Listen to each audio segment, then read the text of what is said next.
Hello everyone, I'd like to welcome you to today's webinar, Microsoft Dynamics GP Workflows. We appreciate you taking the time out of your schedules to join us today. There are a couple of housekeeping items we would like to mention before we begin the presentation.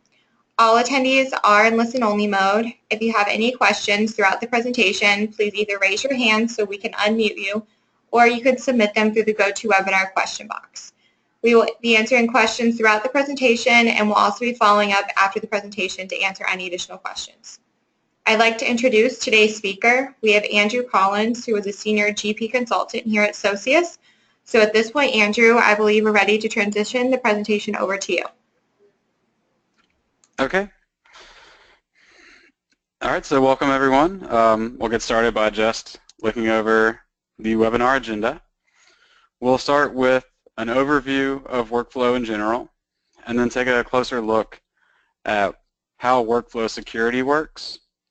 Then take a look at some of the workflow setup that can be completed.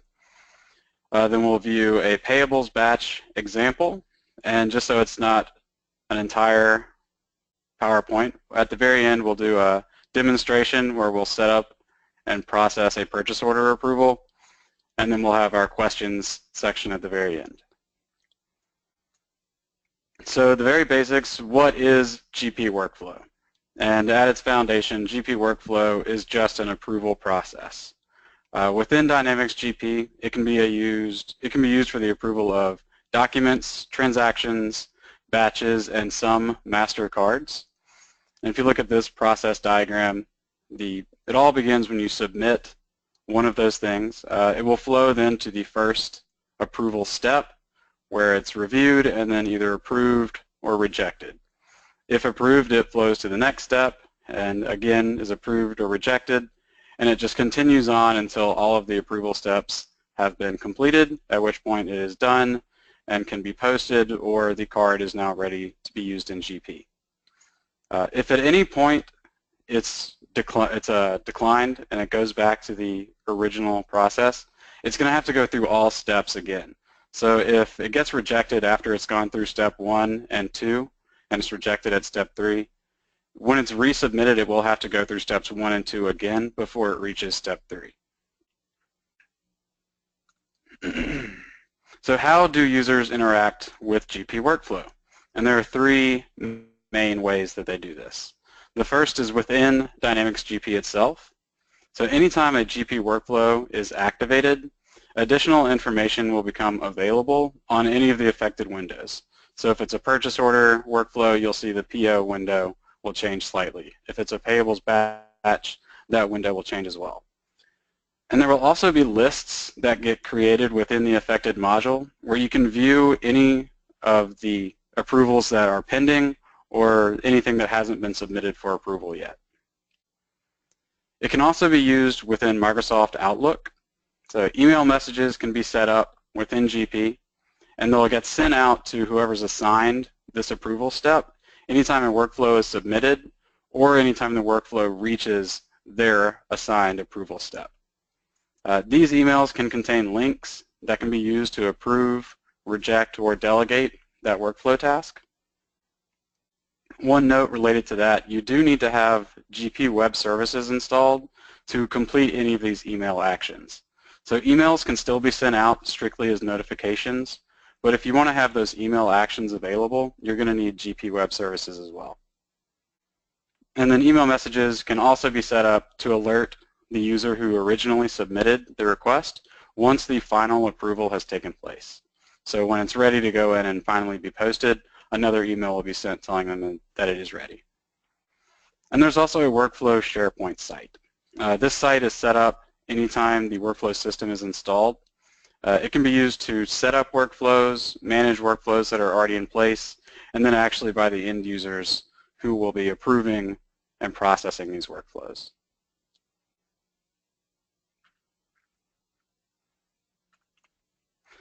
So how can GP workflow be configured?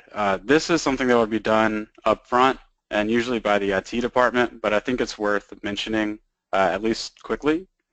So there are 3 main ways. The first is a single server. This is really the most basic it can be. Everything, as it says, lives on a single server. So the database, the GP client, and web services are all in one place. And you should really only use this for testing, as it doesn't have much strength for security or performance. Then there's a single web server, very similar to single server, except there's a web server and it has better performance and security. So you'd have one server where the database lives and a separate server where the web services is installed, and that would be used to communicate between the GP clients and the database itself. And then multiple web servers is just like a single web server, except there's more than one web server. Once you get to be a larger company or you have more people who will be using workflow, this might be a better option for you, as it keeps the load from getting too high on that single web server. So what are the GP workflow network requirements? This is also something you would consider when first setting it up. And when setting up the network environment, anytime it's server to server, so the database server to the web server, Microsoft recommends at least 100 megabyte per second Ethernet connection. From that web server to any client machines, it's recommended at least 10 megabytes per second, but they would really prefer you also have 100 megabytes per second for that connection as well. And anytime users are approving and they're connecting remotely, they should be connected at least through broadband. So even if they're off-site, they want to be on an Ethernet connection or Wi-Fi, and try not to connect through 4G on a mobile device. For the IP protocol, each computer should have its own unique IP address. That's going to be the case almost every time anyway. But for the name resolution, it's also recommended that each computer have its own name within the network. That just makes it easier when communicating back and forth. And for the domain, all servers and employee workstations must belong to a single domain. And all users need to have a domain account within that same domain. This is important when we get to the workflow security, because it actually uses the domain users instead of GP users. And that is what we will get into more detail with now. So this has its own slide because it's important to be aware that GP workflow, even though it has GP workflow, is what it's called, the security is not on GP user IDs. So the domain accounts are the actual foundation of workflow security. And this means the domain account that you use when you connect to the computer, the workstation itself, is what's going to determine the workflow security that gets processed. It doesn't really matter what GP user you log in to GP with, as long as you are logged in with the correct user on that workstation. So just an example of how this might be used to get around workflow security is if someone's logged into someone else's computer and they log into GP as themselves. They're going to see the workflow that's assigned to that other user whose computer they're logged into as, and not the user that they logged into GP as.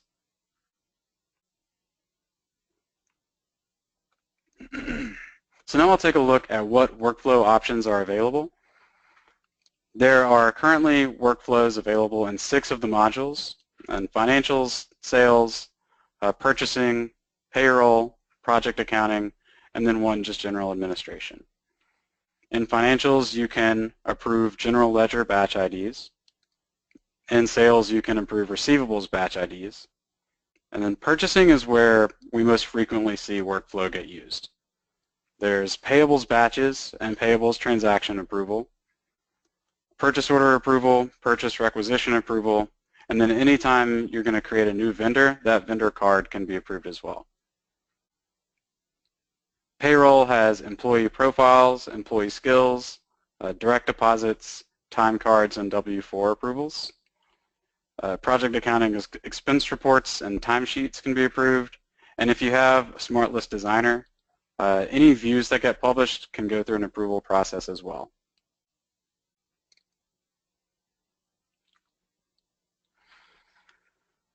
So now we'll take a closer look at some of the email setup that can be used.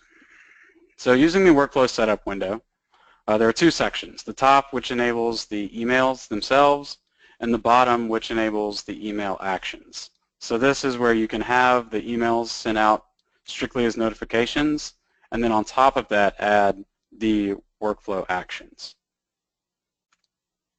So this down at the bottom is what requires GP Web Services. So anytime you're going to have email actions, you need web services installed, and then the name of the server that it's installed on and the port that gets created is what would get entered right here.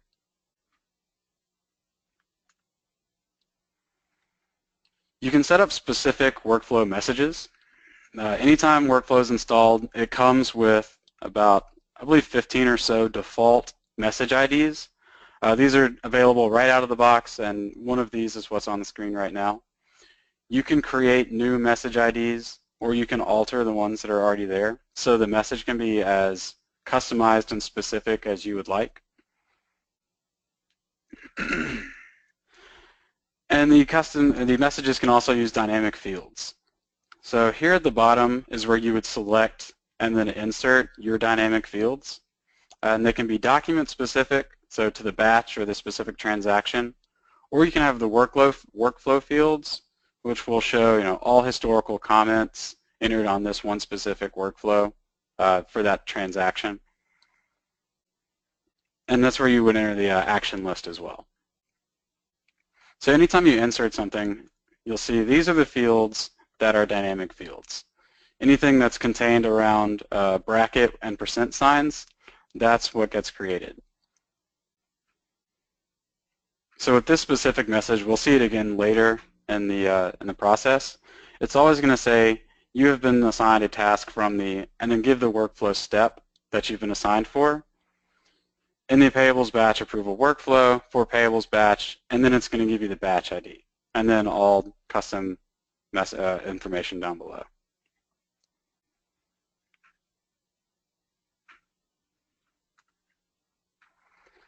So now this is the workflow maintenance window. This is where workflows get created and activated within Dynamics GP. And this workflow here is actually the one that we will see in our example coming up next. So I've created a payables batch approval workflow. And it, in this case, has two steps. So the first step is the under 1,000, and it's just set to always run. So no matter what, the under 1,000 step is going to be assigned to, and we have Socius 2 as the Windows user who will have to review and approve this. And then we have over 1,000, so anytime the batch is over 1,000, then it will have to be approved by both Socius 1 and Socius 3. So once the first step is approved, it will then be assigned to the second one. The options that are available for this workflow itself, this is where you can send notifications for completed actions. So that would be upon the final approval, the user who submitted it will be alerted that it's been approved. Allow approver to delegate tasks. It's not marked here, but if it is marked, then Socius 2, once they receive a notification that there's a task waiting for them to assign, if for whatever reason they're not available, they could delegate it to someone else. So if they're out of office, you can set up delegations and have someone else handle their workflow while they're gone. The next is to allow the originator to be an approver. By default, this is not selected, and I would usually recommend it stay unselected. As long as this is not selected, the workflow will have to be approved by someone who is not the submitter, which is always good with especially the payables. That's why you're putting workflow in place, to keep it from that exact situation. Then you always require at least one approver, so no matter what, a payables batch is going to have to be approved, and because the originator cannot be an approver, it has to be approved by someone else. And you can also set up an alternate final approver. So if for whatever reason a batch gets stuck in the workflow, you could have a final approver assigned here, and they could go in and approve and just complete this workflow so it can get pushed through. Anytime a task is overdue, so using your workflow calendar, it tells you what action to take automatically. Right now it's set up to take no action, but it can also just get escalated to the next approver, escalated to a specific approver, or you can automatically reject the task and it will have to be resubmitted from the submitting user. So once this workflow is set up and I've marked the active checkbox, so this is now an active workflow in place, you'll see the difference in the payables batch entry window. So you'll see at the top there's a new workflow section as well as workflow comments. So the status of where it is currently in the workflow. So for this specific batch, we'll notice that it's under $1,000, so I only expect this to be approved in the first step. It's not going to have to flow to the second step, so there's only going to be one approver. You'll also see that the post button at the top of the batch is not enabled. That's because this batch has not been fully approved yet, so until it hits its final approval, this batch will not have any information. You'll also see there's no workflow history yet. We will view the history later, and we'll see that as soon as it gets submitted, it begins tracking the workflow history for this batch ID. And then to submit this workflow, all you have to do is click the Submit button and then enter any optional comments that may be relevant for this batch. It's strictly optional, but it can be useful for any approvers down the line.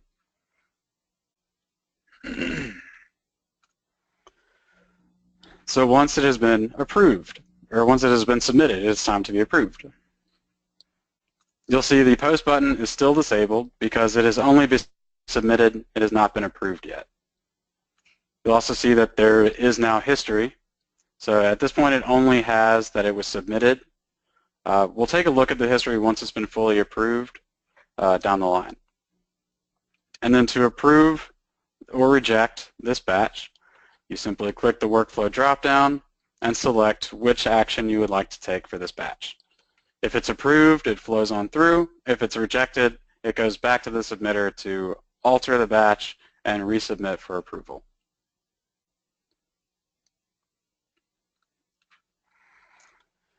If there were emails set up, this is what the email would look like. So this is using the workflow email that we saw a few slides ago. And you see it says, you have been assigned a task for the, and this is the first dynamic field, the under 1,000 step in the payables batch approval workflow for payables batch, and then the batch name. Down the email you have additional information. All of these are your dynamic fields. So you have your actions, your batch ID, the comment for the batch, the origin of the batch, transactions, batch total, and then all comments that have been entered up to this point. So because it's only been submitted for workflow testing, that's the only comment we'd see. Once it's approved from the first step, you'd see those comments and any other comments for each step along the way. The first link we see here is the name of the batch. This is actually a document drill down. So a document drill down can be used to actually open the transaction or the card or the batch within GP, and you can do that from the email. And then this is the email action list where you can select to approve, reject, or delegate this approval step. An important difference between these two links is that the document drill down actually requires Dynamics GP to be open on the machine that is approving this workflow step. So if you're on a mobile device that doesn't have GP and you click this, it's going to give you basically just a warning telling you it can't open GP.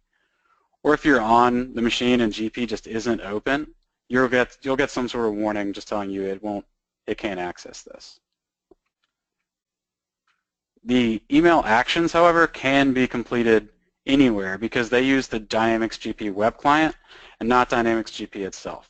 So as long as you have access to the network, usually through a VPN or through your Windows credentials, you can click this link, enter those credentials, and then enter any sort of comments for the approval on the web client, and then you've completed the approval of this batch.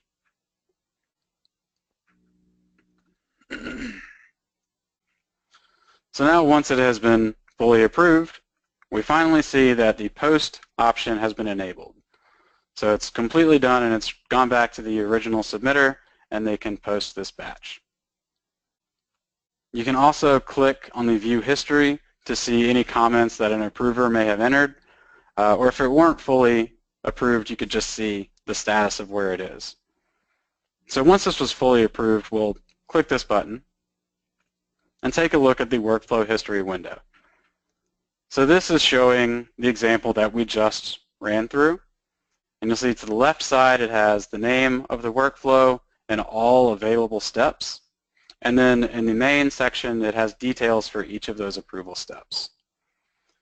You'll see on the under 1,000 step, Socius2 is the user who approved it because that's the user it was assigned to.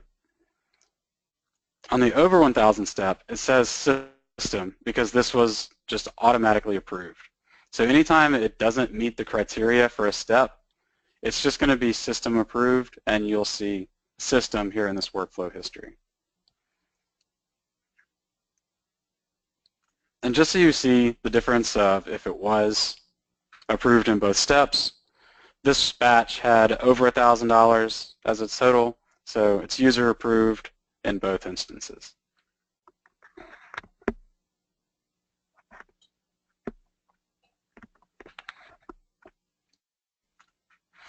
All right, so we will now get started with our demonstration of a purchase order workflow. So when we get started, we are going to create a brand new workflow. So right now the workflow has not been set up at all. We will then enter and submit a purchase order for approval, at which point you'll see that purchase order cannot be printed and moved to the released status. We'll then log in as the two other users who are assigned to review and approve this purchase order, just so you can see the approval process. And then we'll go back to the original submitter and we will print this approved purchase order so it becomes released. So let's get out of the PowerPoint. And I'm going to open up the remote desktop here, and in this case I'm logged in as Socius1. So we'll have Socius and then Socius2 and Socius3. So to set up the workflow, you come down to the Administration tab. You want to go down to the Company section of the Setup pane, find Workflows, and we're going to go into Workflow Maintenance. This is our Workflow Maintenance window, and we're going to select the workflow that we want to create. So in this case, we're going to select Purchase Order Approval, and there's already a manager assigned. It's Socius Consultants.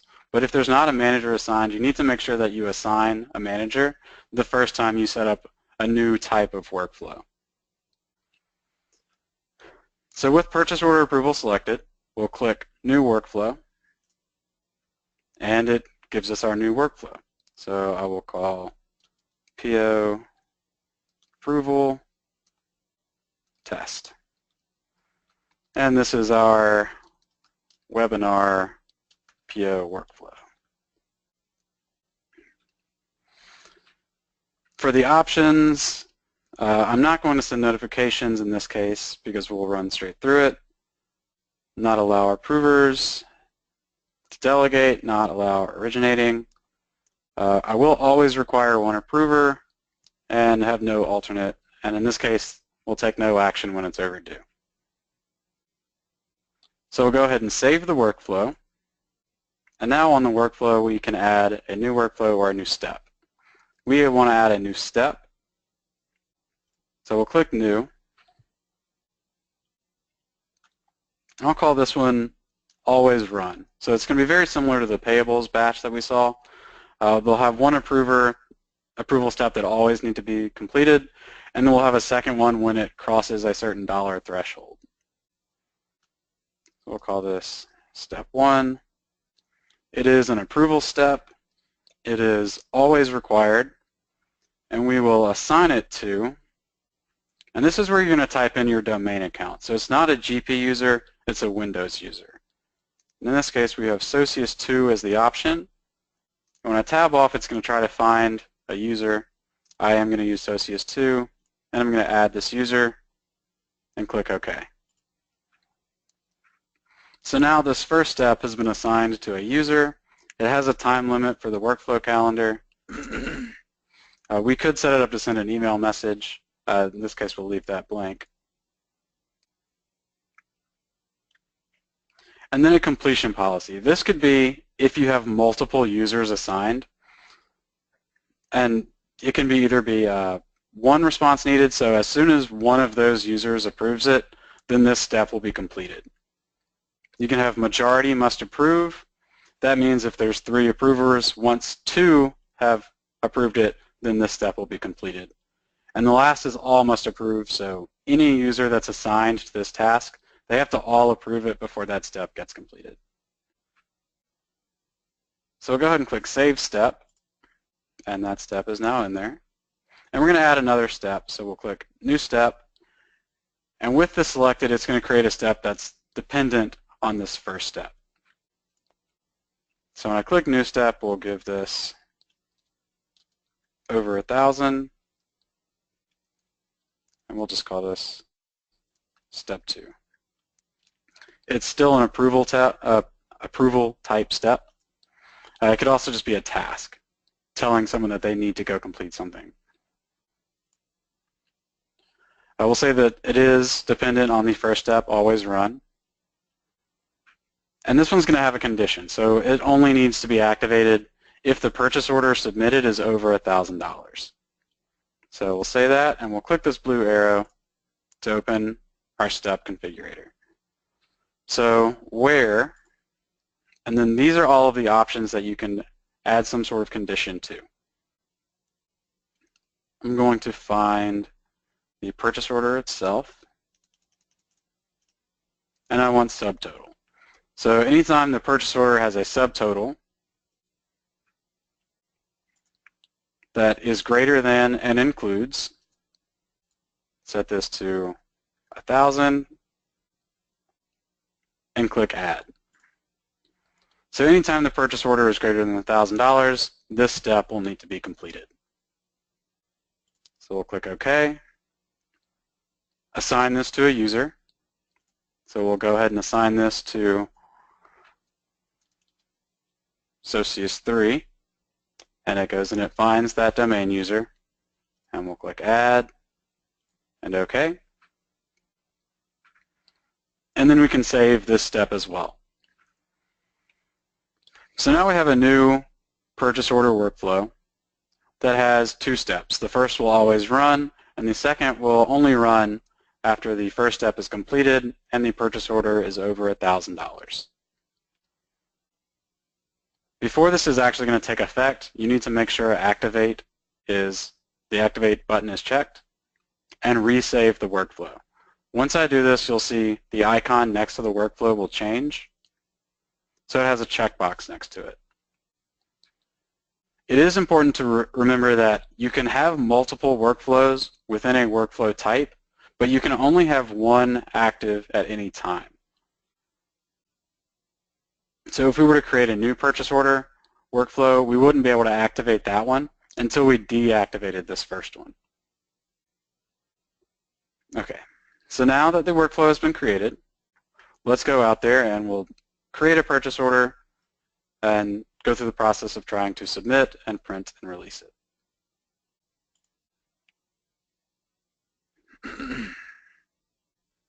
So going to our purchasing module, I'll select purchase order entry. So we'll just tab through and create a new purchase order. We'll take that next number. Select a vendor. I know which one I'm going to use here. And now enter the items that we're going to be purchasing. So for this one, I'll do some 32 RAM. We'll get 15 of these.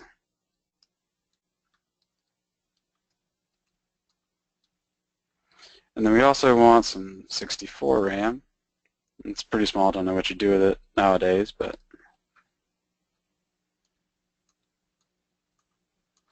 okay, so now I've gotten my purchase order over $1,000 as I'm expecting it to go to both steps in the approval process.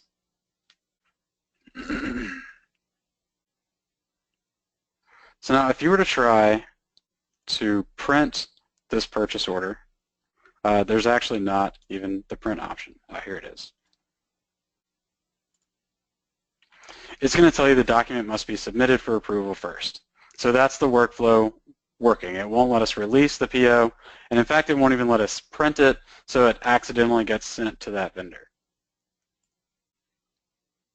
So if we pull up that purchase order, now we need to submit it. So when we click submit, it's going to pop open our workflow action. So this is where you enter comments. These will be visible in the workflow history and if any email messages were sent out, so the approver has some additional information.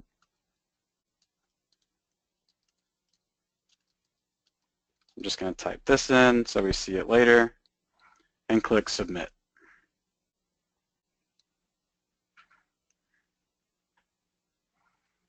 So now we should have a purchase order that's ready to be approved. Earlier I said there were lists where you could view what's pending approval and actually take action on those purchase orders. So if you come over here on the left, you'll see purchase order transactions. And if you expand this, you have purchase orders that are not submitted and any purchase orders that are pending approval. So if we look at those pending approval, we see this purchase order that we just submitted, and you see the user that is currently assigned to this purchase order. Because it's the first step and it hasn't been completed yet, Socius 2 is the workflow user currently assigned.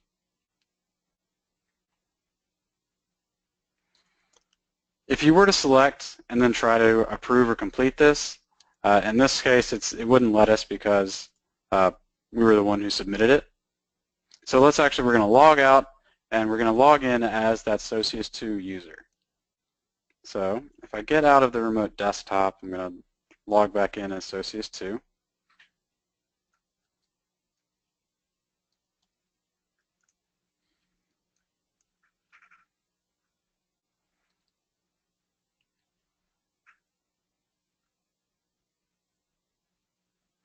All right, so because I'm now logged in as the Windows user, Socius 2, I can actually approve that workflow.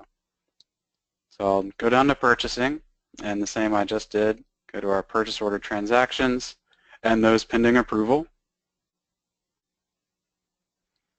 And the same way you could actually open the document, and you could approve it from here. You can also select and approve complete. So we'll say approve step 1 and approve it. So now if you move away from that list and then come back so it refreshes, you'll see that the workflow user has now been updated to Socius 3.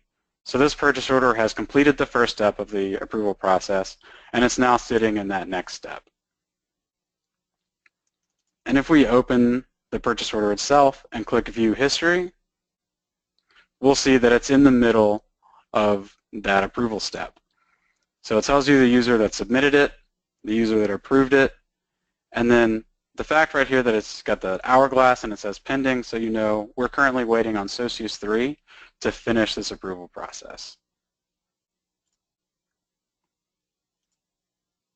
So we'll do the same thing we just did. Get logged out as Socius 2 and get connected as Socius 3.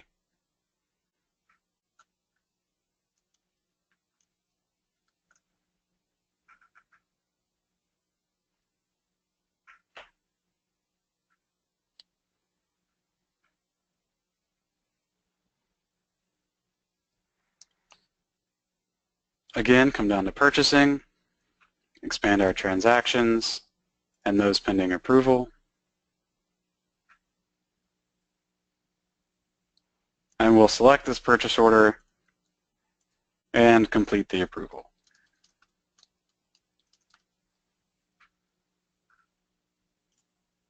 And we have approved.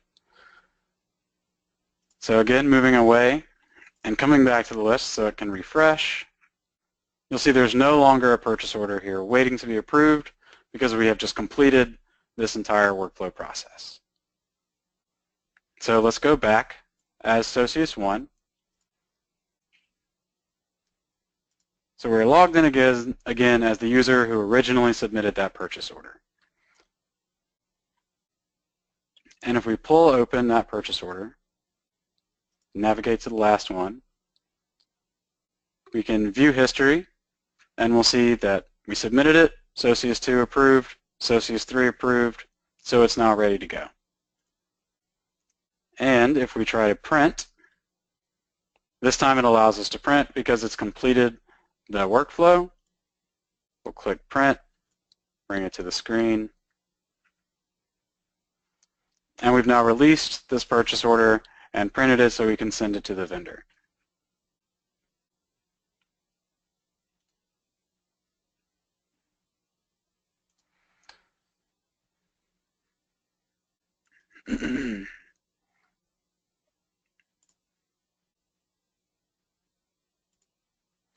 Okay, so that was how quickly you could get this once it's installed, set up, and out there so people are using an approval process. So we got done a little ahead of schedule today, but that's okay. I don't want to keep you too long, and I wanted to have a lot of time for questions. So if there were any questions throughout the presentation, Lindsay, if you'll let me know, I'll do my best to answer. And if there are any questions now, just let us know. Sure. Before we begin questions, I do want to mention our next GP webinar is on March 16th from 1 to 2 Eastern as well. It's on GP General Ledger, creating budgets and expanding with Management Reporter. And then our last one to close the month of March is on the 28th from 1 to 2, choosing the right GP reporting tool. And then we are having our annual Aspire Client Conference here coming in May, May 9th in Atlanta, Georgia, and May 16th in Columbus, Ohio. So if you're interested in that, you can register on our website at socius1.com/aspire, and you can also get more information there as well. So we will move into questions. We do have a question. Is workflow valuable if all approvers do not have access to GP? Yes, it could be valuable if you have the email actions approved. Because they don't have access to GP, they won't be able to use the document drill down that we looked at, but they can still approve based on the email actions. What I've seen other clients do in the past is you'll set up a specific report. So in the email that gets sent out, you have a link to a report. They can use that to review, and then they'll use the email actions to approve, and they can do that without actually having access to GP itself. So yes, it can be valuable. Awesome. That is the only question right now. If you do have questions, you can put them in the question box, or you can reach out to Andrew after the presentation. His contact information will be on the next screen here. Oh, there it is. Yep, so if anyone has any questions that you just can't think of now, please let me know, and I will give you any answers I can come up with.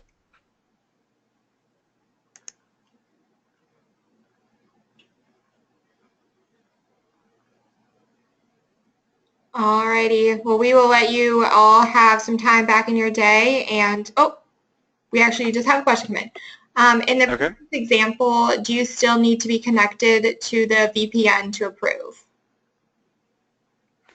You do not have to be connected to the VPN to approve, but if you are outside of the VPN and there are firewalls in place, you'll have to create a port that basically bypasses that firewall and then have the email actions get sent out with access to that port. So you'd still need to use your Windows credentials when you click the email action, but that port will allow you to communicate when you're no longer connected to the VPN.